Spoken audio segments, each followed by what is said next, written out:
On continue la session de rattrapage 2025, alors là je suis en 2026 aujourd'hui. Là au moment où je tourne cette vidéo, peut-être que cette vidéo tu la verras 2 ans plus tard, et peut-être que d'ici là je serai russe, ou américain, j'en sais rien, anglais. I don't know, maybe. Aujourd'hui, rattrapage de 2025, j'ai 5 jeux à te proposer de 2025 que je n'avais pas eu le temps de tester jusque-là, et voilà, et puis je pense qu'à un moment donné, je ferai une mise à jour du top si nécessaire. Ça se trouve, je vais rien changer, donc je vais rien faire du tout, mais c'est possible que si, il y a des jeux, j'en ai d'autres de 2025 que j'ai pas testé. Bref, quoi qu'il en soit, merci aux copinos du Cofinos qui défilent par ici, par là, des concours vont apparaître de nouveau, là j'ai fait une petite pause parce que j'en ai fait beaucoup, et voilà, mais bon, forcément, comme je reçois des jeux à vous faire tester, je fais vivre ma ludothèque, elle évolue, et donc je vous offre ce qui déborde, c'est clairement ça. Bref, voilà, quoi qu'il en soit, abonnez-vous, likez, abonnez, tout ce que tu fais, et boostar par la vidéo, parce que c'est super important, booste la vidéo si tu peux le faire, ça aide beaucoup, je sais que vous êtes beaucoup à le faire, je le savais pas, vous m'avez envoyé tous plein de petits messages pour me dire, on booste la vidéo, nous aussi, qu'est-ce qui se passe? Ça marche, sachez que ça marche, voilà. J'ai pas fait l'intro. Salut l'ami et bienvenue sur la chaîne Jeux en carton. Commence maintenant.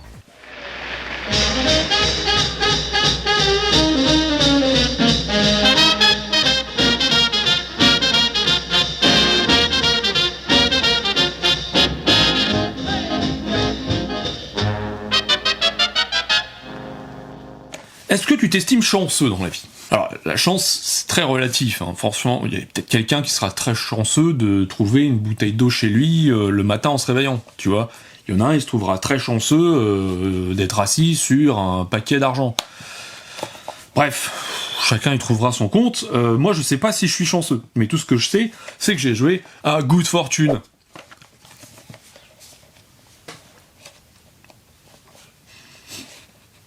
On tente les intros qualitatives. Mais Good Fortune, bonne chance ça veut dire, grosso merdo, bonne chance, la fortune, t'as vu tout ça. Bref, qu'est-ce donc? C'est un jeu pour 2 joueurs chez Damon Play. Ça doit être leur premier jeu d'ailleurs. Damon Play. Donc ça brille, c'est doré, qu'est-ce qui se passe? On sait pas ce qui se passe. Par Jean-Louis Roubira et Pauline Détraz, je crois que ça se dit Détraz, j'espère que ça se dit Détraz, sinon je m'excuse platement, mais c'est Pauline Détraz qui a illustré ce jeu. C'est un jeu dans lequel on va avoir des tuiles. Ces tuiles, elles vont de 1 à 21. On va se distribuer au hasard le 1 et le 21 entre nous 2 joueurs, et ensuite on va se distribuer un certain nombre, je crois que c'est 8 tuiles, qu'on va se distribuer entre les 2 joueurs, et on va en mettre 3 au centre. L'idée, c'est qu'à son tour, enfin on va jouer donc à son tour, on va avoir le jeton du premier joueur, grosso merdo, c'est un charm, donc c'est un porte-bonheur, voilà, un truc que tu vas avoir avec toi, qui est très joli d'ailleurs, et tu vas être donc le premier joueur, et tu vas devoir jouer une des tuiles que tu as, donc ton adversaire voit tes tuiles, tu vois les tuiles de ton adversaire qui sont rangées par ordre croissant. Tu vas faire avancer la tuile pour dire je joue celle-ci à cette manche, ton adversaire va faire de même. Quel est l'intérêt? L'intérêt, c'est que lors de la première manche, on va jouer sur les valeurs les plus petites. Qu'est-ce que ça veut dire? Ça veut dire que celui qui aura joué une valeur plus petite jouera en premier. Alors tu vas me dire, c'est quoi l'intérêt? Je vais t'expliquer, calme-toi. L'intérêt, c'est quoi? C'est que lorsque tu vas jouer, tu vas prendre la tuile que tu as donc préposée de base, et tu vas la mettre sur l'extrémité droite ou gauche de la rivière de tuiles qui se trouve devant toi. Mais tu as une restriction, obligatoire restriction, c'est-à-dire que si jamais ta tuile comporte un charm, donc un porte-bonheur, qui est déjà présent donc dans la rivière à droite ou à gauche, tu es obligé de le coller à cette extrémité. C'est-à-dire que si par exemple tu as, je sais pas, l'espèce d'éléphant là, et il y a que ça que tu as qui est en commun avec l'une des extrémités de la rivière, et bien tu vas devoir le coller à ça. Et l'idée c'est que lorsque tu colles, donc quand tu places ta tuile dans la rivière, tu récupères la tuile qui se trouve à l'opposé. Sur ces tuiles, il y a des points que tu vas récupérer. Voilà. Ton adversaire, lui, va faire de même. Il va le replacer, hop, il va récupérer la tuile. Donc il pourra récupérer par exemple la tuile que tu viens juste de poser. L'idée, c'est qu'on va continuer ainsi jusqu'à ce qu'on ait collecté, alors je crois qu'on a tout placé, oui, jusqu'à qu'on ait placé toutes les tuiles, et l'idée, c'est qu'on va regrouper toutes les tuiles par les charmes les plus présents. Si par exemple ce que tu as le plus présent c'est voilà, il y a un trèfle à 4 feuilles, et tu vas prendre tous tes trèfles à 4 feuilles, tu vas les réunir, hop, tu vas faire un groupe. Après tu prends la deuxième chose la plus présente, hop, tu fais un groupe, etc. Si par exemple tu as 5 trèfles à 4 feuilles, tu additionnes tous les dés qui se trouvent sur ces trèfles à 4 feuilles, si ça te fait 10 par exemple, ça fait 5 x 10, hop, 50 points, plus tu fais le groupe suivant, on additionne tout ça, celui qui a le plus de points l'emporte. Tu vas te dire, c'est excessivement simple, nom de Dieu. Bah oui, t'as raison, c'est simple. Mais il y a un petit truc qui est assez surprenant dans Good Fortune. C'est que ce qui se passe finalement dans le jeu, ce qui au départ te paraît être un jeu assez simpliste, voilà, de collection de tuiles, c'est cet abcès, c'est un abcès. Ça, c'est dans les chicots, on n'a pas ça. Non, c'est un aspect qui, cet aspect très tendu de la réflexion finalement de comment va jouer son adversaire. C'est-à-dire que déjà le choix premier qui est de choisir donc une tuile plus grande ou plus petite que son adversaire, bah ça va impacter déjà ta partie. Parce que, oui, en fonction de si tu vas devoir choisir, parce que pendant une manche, tu choisis le chiffre le plus petit, ou alors la manche d'après, c'est le chiffre le plus gros, et on alterne comme ça, tu vas avoir un vrai aspect psychologique qui va s'installer là-dedans, de se dire, est-ce qu'il est préférable d'aller chercher la tuile immédiatement, ou d'attendre que son adversaire pose, et éventuellement lui chipper la sienne. C'est quelque chose qui est assez intéressant, parce que vraiment, ça induit beaucoup de réflexion, finalement, et beaucoup de réflexion sur la manière de jouer de notre adversaire. Je trouve ça super intéressant. Voilà, au niveau de la collection des tuiles, c'est pareil, on essaye de collecter pour faire les plus grands groupes possibles, pour essayer d'avoir un multiplicateur plus fort avec le plus de points possible, mais parfois on va sacrifier une tuile avec beaucoup de points, par exemple qui représente 4 points, c'est le plus gros que tu peux avoir sur une tuile, au profit d'un charme qui compléterait ta collection pour avoir un multiplicateur plus fort, et ça je trouve ça assez intéressant. Voilà pour ce qui est de Good Fortune, qui est un jeu qui est approuvé sur la chaîne Jeux en carton. Je suis moins fan des illustrations du jeu. Voilà, je suis assez peu fan finalement des charms qui sont dessinés dessus. Bon, let's continuons les amis, et aujourd'hui on va parler, aujourd'hui maintenant tout de suite, à l'instant T, dans la minute M, à l'heure H, tout ce que tu veux, on va revenir sur un jeu pour les mini-moys, les enfants. Je vais te parler d'une édition pour enfants d'un jeu que certains considèrent comme un classique, qui est, voilà, on est dans la nature, on construit des choses, bref, on s'en fout. Hop, Cascadia Junior, et Cascadia Junior, qu'est pas ça, Ensukasa. Cascadia Junior, c'est donc la déclinaison junior de Cascadia. Donc il y a eu Cascadia, il y a eu Cascadia Rolling, et il y a Cascadia Junior. Cascadia Junior, donc ça reprend le système. Donc Cascadia, c'était à chaque tour, tu récupérais une paire de tuiles jeton animal, une tuile qui constitue un paysage, et ce jeton animal, tu le plaçais à un endroit où tu pouvais le placer sur ton plateau. Ici, tu vas devoir, c'est plus simple, évidemment, tu vas devoir sélectionner une tuile parmi les deux qui sont au centre de la table, et ces tuiles représentent des biomes, donc comme avant, et aussi des symboles, donc d'animaux.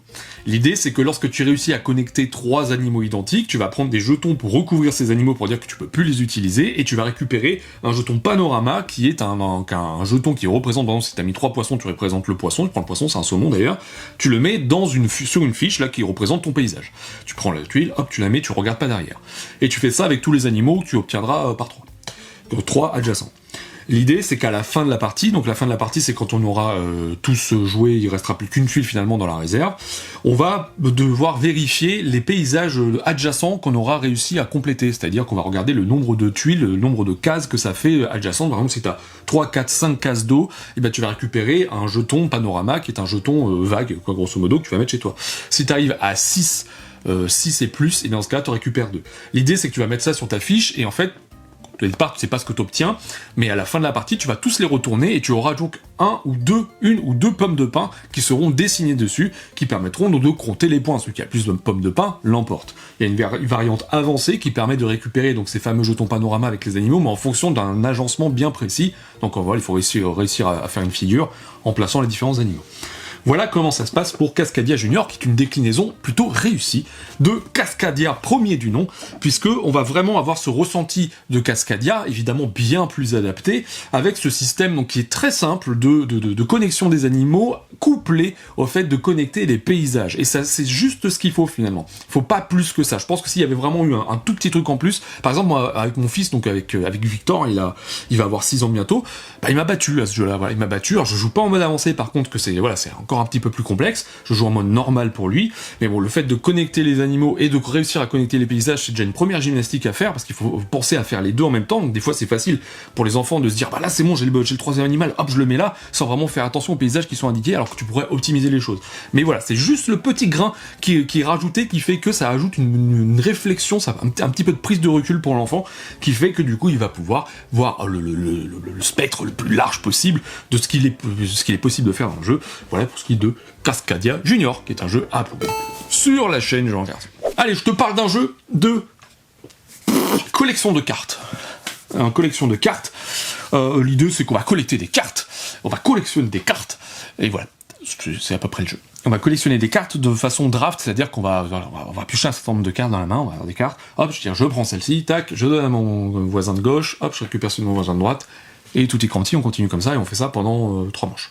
L'idée, c'est que c'est un jeu dans lequel on va construire une sorte de réserve naturelle, voilà, les animaux, la nature, t'as vu. Je vais te parler de Kavango. Kavango, donc c'est un jeu dans lequel tu vas avoir des cartes avec des animaux, mais pas que. Tu as des cartes, alors il faut que je trouve le bon terme, parce que souvent on me dit ouais, tu dis pas le bon terme, mais t'as raison, je dis pas le bon terme, mais par contre, le problème c'est que c'est des cartes, donc t'as des cartes réensauvagement, des cartes action, des cartes espèces, des cartes projet de recherche, et voilà, je sais pas ce que c'est. Bah, c'est tant pis, c'est pas grave. Et tu as donc des cartes animaux, mais tu as aussi des cartes qui sont des cartes ressources, je crois que c'est comme ça que ça s'appelle.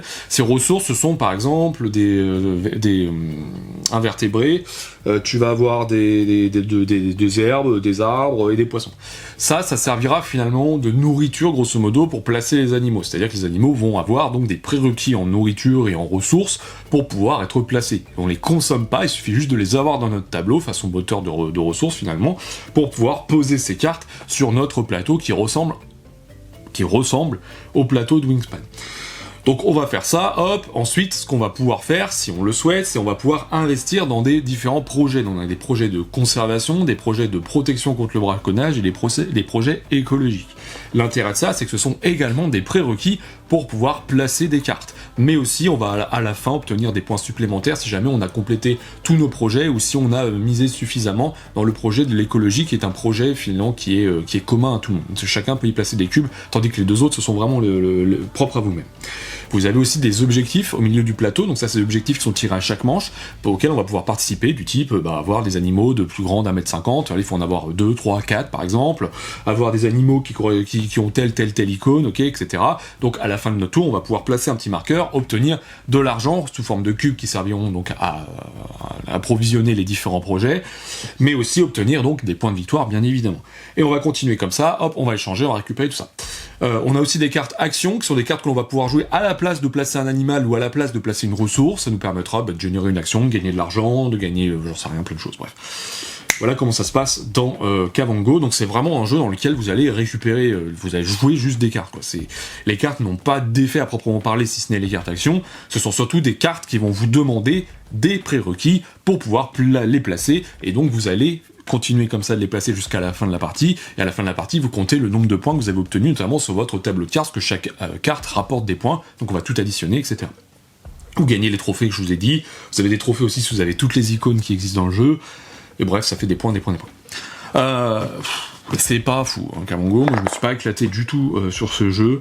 En fait, c'est vraiment c'est un peu le Wingspan du pauvre, je trouve, voilà. Alors il y a certains qui vont peut-être me dire mais non, mais ça n'a rien à voir avec Wingspan, mais je suis pas tout à fait d'accord, parce que finalement on retrouve il y a des similitudes, mais on pourrait se dire ça ressemble à beaucoup d'autres jeux, mais il y a des similitudes vis-à-vis du fait que ok, on va collecter des cartes qui nécessitent des prérequis pour être placées, on n'a pas vraiment de ressources à consommer, on n'a pas d'ailleurs de ressources à consommer, si ce n'est l'argent que l'on va mettre dans les différents projets.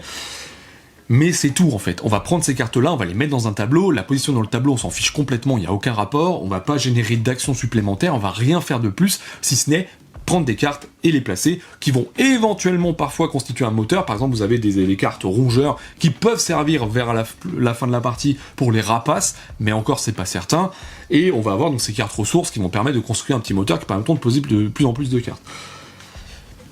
J'ai pas trouvé ça vraiment transcendant parce que finalement c'est du jeu à l'action, quoi. C'est-à-dire que ok, c'est mon tour, qu'est-ce que je fais? Hop, je pose cette carte là, je passe à mon adversaire, je récupère, hop, ça rentrerait bien ici, tac, je le mets ici, je passe à mon adversaire. On fait éventuellement évidemment attention aux différentes missions qui sont placées sur le plateau pour essayer de constituer un pool de points. Mais ça va pas au-delà de ça, c'est vraiment assez plat je trouve Kavango, parce que ça manque de profondeur de gameplay, c'est vraiment juste on pose des cartes en fonction du moteur que l'on a construit, et c'est tout, quoi. Ça va pas plus loin que ça, il n'y a pas un grand œuvre autour de Kavango, le seul but c'est de marquer des points en fonction de ce qui est noté dans les différents objectifs, et de marquer des points des cartes que l'on va poser.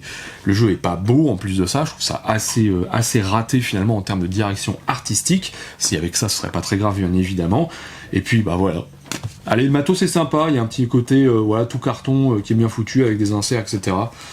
Mais c'est tout, ça ira pas au-delà de ça pour Kavango, qui est un jeu qui est recalé sur la chaîne Jeux en carton, tant je trouve qu'il n'apporte absolument rien, et je vois pas à quel moment un truc pareil pourrait intéresser quelqu'un. Je trouve qu'il y a toujours beaucoup mieux que Kavango dans ce type de jeu de draft, de collection de cartes.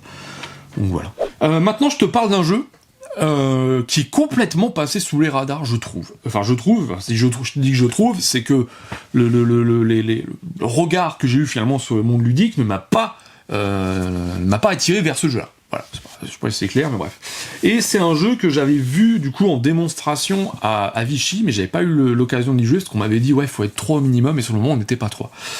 Donc, et je confirme qu'il faut être 3 au minimum. C'est pas un jeu à acheter si vous êtes 2, vraiment pas. Bref, je vais te parler d'un jeu dans lequel tu incarnes un insecte qui est emprisonné dans une prison de gentils petits animaux, mais qui sont vraiment pas gentils pour le coup, parce qu'ils ont une sale tronche. Et enfin, c'est pas parce qu'on est moche qu'on est méchant. On n'est pas chez Disney ici. Mais bref, t'as compris l'idée. Bref, je vais te parler de Bug Run. Bug Run, qui est un jeu donc chez Bombix de Lartin. J'arrive même pas à lire. Alors ouais, cette police d'écriture façon médiévale, je peux plus. Moi. Je vous le dis clairement. Lartinton, c'est de ma faute, j'aurais dû regarder avant. Voilà, je pense que c'est ça, même pas. Lartinchon.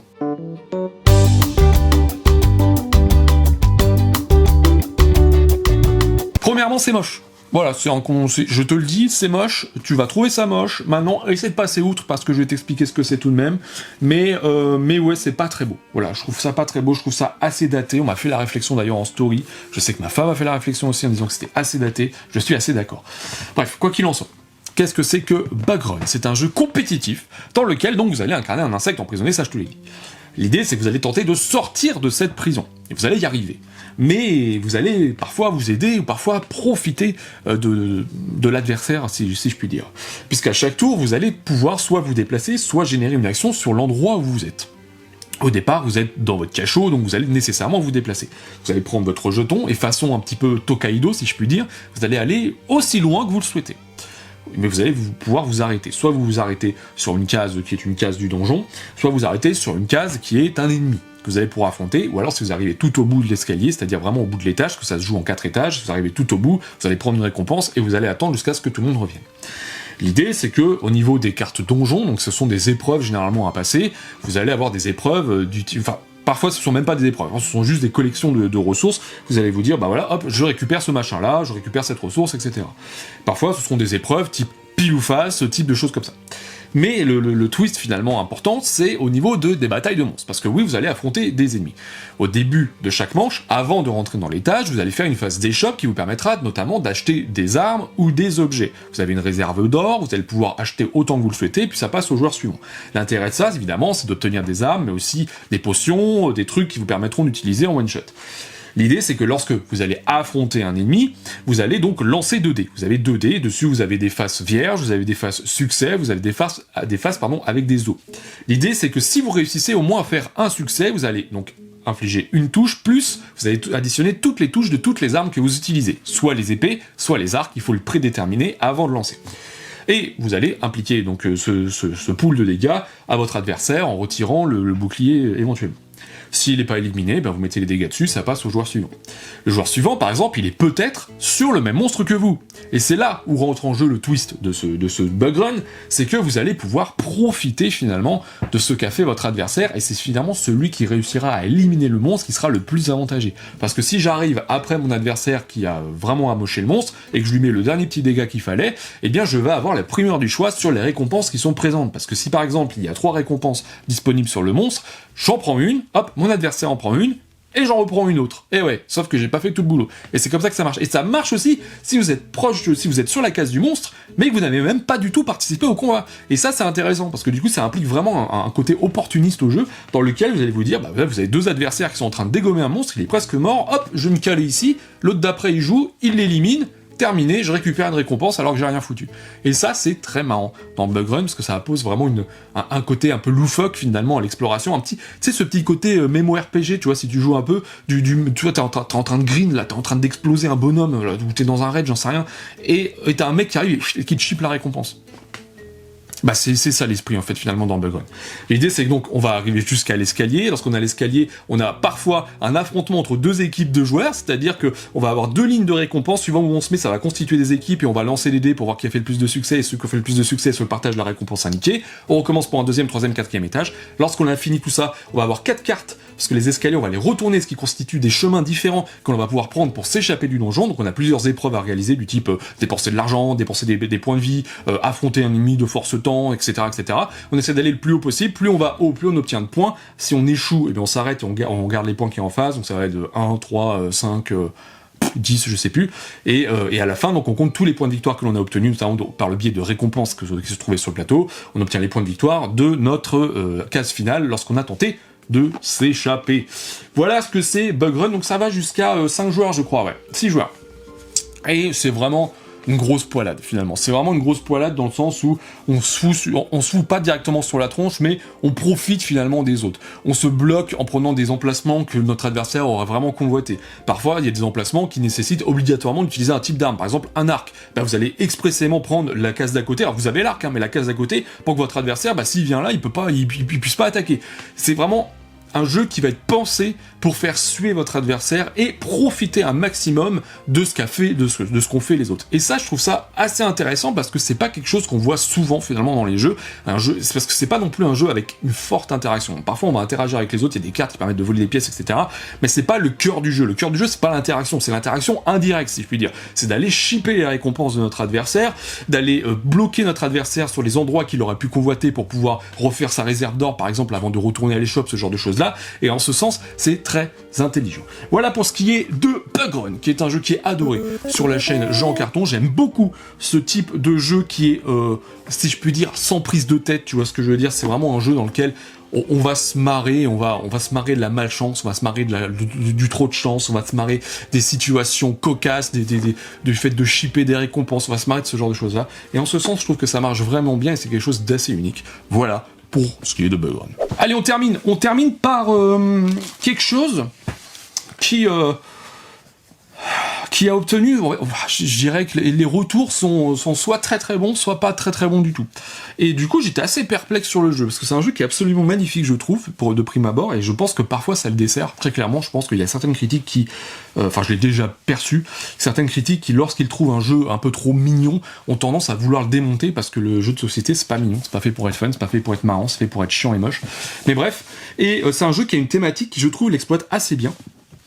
Mais voilà, je vais te parler de Critter Kitchen, critique hors cuisine. C'est un jeu pour... où est-ce que c'est marqué? Donc c'est un jeu de Alex Cutler et Peter C. Hayward, donc illustré par Sandara Tang chez Lucky Duck, et c'est un jeu pour combien de joueurs? Je sais plus, de 1 à 5, voilà. C'est un jeu pour 1 à 5 joueurs, dans lequel on va diriger notre petite cuisine. Alors ça ressemble un petit peu à Top Chef, tu vois, t'es un peu sur le... Ouais, ça ressemble un peu à Top Chef, si je puis dire. L'idée, c'est que l'on va faire un marché pour aller acheter les ingrédients, et on va avoir 2 concours culinaires, puis il va falloir satisfaire un critique de cuisine pour pouvoir obtenir le maximum de points. Comment ça se passe? Eh bien, tu vas avoir un certain nombre de tuiles en fonction du nombre de joueurs qui sont différents lieux dans lesquels on va pouvoir acheter finalement des ingrédients.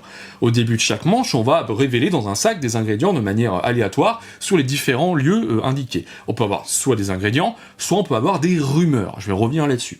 L'idée, c'est qu'une fois qu'on a fait ça, on va devoir programmer les déplacements de nos 3 chefs cuistots. On a 3 chefs cuistots, un petit, un moyen, un gros, et on va avoir des cartes qui représentent les différents lieux donc qui sont présents. On va mettre face cachée, hop, devant chaque chef cuistot, quel lieu sur lequel il va se déplacer finalement. Et une fois que ça c'est fait, on va devoir donc révéler, tout le monde va révéler en même temps les différentes cartes pour savoir qui va où, et on va placer sur les files d'attente correspondantes, donc le petit sur la file d'attente petit, le moyen sur la file d'attente moyen, hop, de chaque lieu, etc. Et une fois qu'on a fait ça, de gauche à droite, on résout tous les lieux. Et l'idée c'est que donc on va pouvoir aller acheter des différents ingrédients. Mais forcément, on va acheter suivant l'ordre de la file d'attente. Le petit joue avant le moyen qui joue avant le gros, mais le petit peut porter qu'un ingrédient, le moyen 2 et le gros 3. Donc si jamais t'es tout seul avec un gros, et ben tu vas empocher 3 récompenses qui se trouvent sur le lieu où tu es. Enfin 3 récompenses, 3 ingrédients, tu vas les prendre, hop, tu les mets chez toi. vachement rentable. Mais dès qu'il y a quelqu'un devant toi, eh ben, tu vas avoir moins d'ingrédients. Le premier va prendre un ingrédient, très bien, il va le mettre chez lui. Le suivant, il va prendre un ingrédient, puis un deuxième, puis le dernier, il prendra ce qui reste, s'il reste quelque chose. Mais si jamais il y a deux chefs qui ont la même valeur, par exemple deux chefs de niveau 1, on va regarder l'échelle d'initiative. Celui qui est en premier sur l'échelle d'initiative dans le duel là, en question, eh bien, aura la primeur du choix, mais il va basculer derrière dans l'échelle d'initiative pour éviter d'être trop avantagé. Voilà. Et ensuite, ils vont récupérer nos ingrédients, etc. On continue comme ça. On a un lieu qui permet d'avoir des ingrédients pris au hasard dans le sac, donc on sait pas de prime abord ce qu'il va y avoir, mais si jamais ça nous intéresse pas le reste, bah, ça permet de choper des choses. Et le dernier lieu, c'est l'école des chefs qui permet donc de récupérer les ingrédients qui n'ont pas été collectés dans les différents lieux précédents, mais aussi de récupérer un autre chef qui pourra nous aider avec un pouvoir spécial pendant une manche, donc on aura un quatrième chef à programmer qui pourra nous aider pendant une manche. L'intérêt de tout ça, c'est qu'à chaque manche, on va révéler des cartes défis, donc il y a des plats qui vont demander 3 ingrédients, et donc ça, ce sont des choses qu'il va falloir réaliser lors de la phase de concours culinaire, parce que lorsqu'on a fini la troisième manche, on arrive à un concours culinaire, on a 3 tokens d'assiettes qui vont accueillir les différents ingrédients, et on va tenter de poser donc des ingrédients de telle manière à compléter les recettes qui ont été préalablement placées donc sur ces fameuses cartes défis. Donc on collecte des points de cette manière-là, on jette les ressources, on conserve, il y a un maximum par exemple à la fin de la troisième manche, à la fin du premier concours culinaire, on pourra conserver donc 5 ingrédients, à la fin du deuxième on pourra en conserver 10, et on arrive à la septième manche, donc et à la septième manche on aura un concours culinaire qui demandera donc d'avoir un ingrédient de chaque, si c'est possible, pour pouvoir, parce qu'on n'a pas le droit d'en mettre plus que un, pour pouvoir donc satisfaire le critique culinaire. Chaque critique culinaire a un truc spécifique. Par exemple, le premier qu'on vous demande de jouer, c'est une souris qui vous dit, bah là, cette fois-ci, de la règle, c'est que tu peux mettre autant de fromage que tu veux. Bah ouais, c'est une souris. Donc hop, tu peux empiler les fromages, etc. Et tu as un système de points, voilà, qui va vous permettre de vous départager. Voilà ce qui se passe dans Critter Kitchen. Et Critter Kitchen, c'est très beau, voilà, c'est clair. Donc on est vraiment sur le design à la Flamecraft, j'ai pas vérifié, mais c'est peut-être la même personne qui l'a dessiné d'ailleurs. C'est mignon, c'est très joli. Le gameplay, le jeu, eh ben moi je l'ai trouvé vraiment chouette. J'ai trouvé ça très intéressant. Alors on peut jouer jusqu'à 5, mais finalement beaucoup de choses se font de manière simultanée, donc c'est pas nécessairement un souci. Il y a certains jeux à 5, il ne faut surtout pas y jouer parce que vous allez y passer une vie. Là ici vous allez passer, donc comme on fait de lieu en lieu sur la collecte des marchés, il y a éventuellement là, vous allez attendre un petit peu, mais ça reste quand même très léger, puisque les choix se font de manière assez rapide, finalement. Et on a un jeu qui propose quelque chose que je trouve d'assez intéressant, donc de par son jeu en simultané, de par cette confection finalement de différents plats de manière cachée, voilà, on montre pas à nos adversaires ce qu'on va réussir à faire ou non, de par les choix qu'il va falloir faire, parce que parfois il y a des plats que vous allez essayer que vous allez plutôt ne pas faire pour conserver les aliments, pour pouvoir satisfaire le critique culinaire par exemple, et je n'ai pas parlé des rumeurs. Les rumeurs, ce sont des jetons que vous allez récupérer qui vous permettront de consulter donc 3 rumeurs qui sont à côté du critique culinaire. Ces rumeurs, ce sont des ajouts de scoring finalement pour la toute fin de partie. C'est-à-dire que vous allez par exemple avoir une carte qui va vous dire bah, le steak, pour la fin de la partie, il double le nombre de points que vous allez obtenir. Ok. Par exemple, il y a une carte qui vous dit si votre aliment le plus à droite sur votre assiette est le plus fort, eh bien vous allez obtenir 2 étoiles supplémentaires. Et ça, c'est des choses qu'il est possible de connaître si vous récupérez les rumeurs. Mais ça veut dire que vous ne prenez pas un ingrédient à la place, c'est une rumeur que vous prenez. Et ça, c'est aussi intéressant parce que ça pose vraiment un dilemme, un choix, qui est de se dire est-ce que je vais maximiser mon plat et essayer de me dire ça va passer même si je connais pas les rumeurs, ce qui n'est pas forcément une bonne idée, ou est-ce que je vais sacrifier des ingrédients pour pouvoir essayer de connaître un petit peu mieux le scoring, ce qui peut être très intéressant. À côté de ça, vous avez des restaurateurs aussi, qui sont des cartes que vous allez pouvoir choisir au début de la partie, qui vous permettront donc d'avoir un effet spécial, ou un scoring supplémentaire en fin de partie, voilà, quelque chose, donc vous allez en prendre 2, vous allez en garder un seul. Voilà pour ce qui est de Critter Kitchen, donc qui est un jeu qui est adoré sur la chaîne Jeux en carton. J'aime beaucoup le côté finalement qui est assez original de Critter Kitchen, qui apporte un jeu qui donc se joue en simultané, je l'ai déjà dit, mais qui apporte une thématique qui je trouve est très bien exploitée. On a vraiment la sensation de courir les marchés finalement pour aller récupérer des ingrédients, mais en même temps de se battre avec les autres chefs. C'est comme si finalement il n'y avait pas assez d'ingrédients pour tout le monde et que tout le monde se battait sur le stand, tu sais, un peu comme dans les supermarchés pendant les soldes, je pète des patates. C'est un peu l'idée, c'est qu'on va récupérer donc des ingrédients qui nous restent. Hop, ouais, j'ai ça, hop, j'ai de la chance de choper ça, etc. On va essayer de constituer quelque chose et de scorer un maximum de ce point de vue-là. Je trouve ça intéressant, c'est superbement édité évidemment, c'est encore une fois magnifique, même les pions, les différents meeples sont imprimés en UV, donc ça marche bien. Et puis voilà.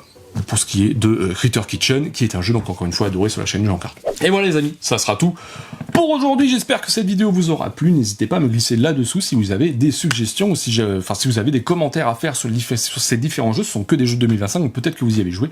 N'hésitez pas à glisser là-dessous ce que vous en avez pensé. Et en attendant, on se retrouve tout bientôt pour les prochaines aventures. Bisous, cœur.